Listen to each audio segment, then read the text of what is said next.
Hi, it's me again with CorelDraw tips and tricks. Somebody sent me this file and they're garden sayings, and they all need to be the same size. This one's 25 by 24. This one's 26 by 23. The only thing I'm afraid of, you make them all the size, this is going to stretch it out.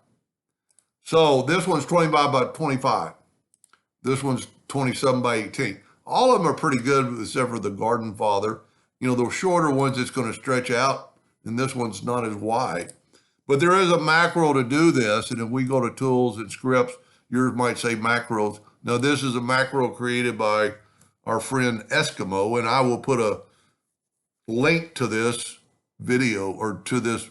It's called Adjust Object Retain Position, and you hit Start.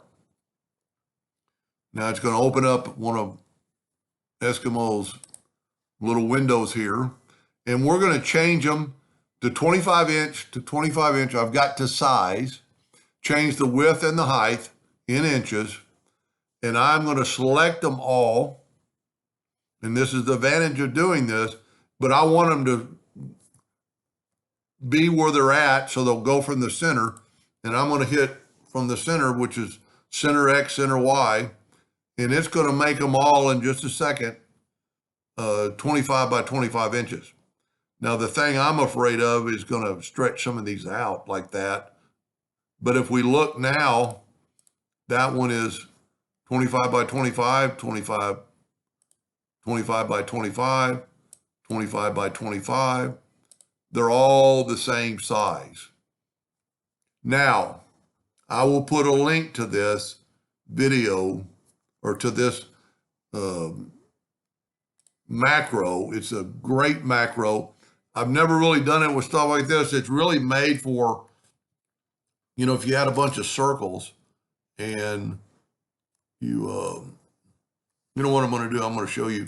If you just hit your space bar, it'll create a new copy. So let's say we got these, and these circles are 39. So we're going to select them all. We're going to open back up his macro. I shouldn't have closed it. We're going to make them 25 by 25. Now, these two are going to be overlapped, and it's taking just a little bit of time, but it's doing it.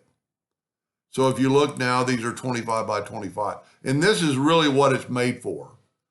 This did work, and I hope it helped the person I'm trying to help. You know, it did kind of, you know, it did stretch out some of them, but it's not as bad as I thought it was going to be. Anyway, I hope that helped him a little bit, and thank you for watching.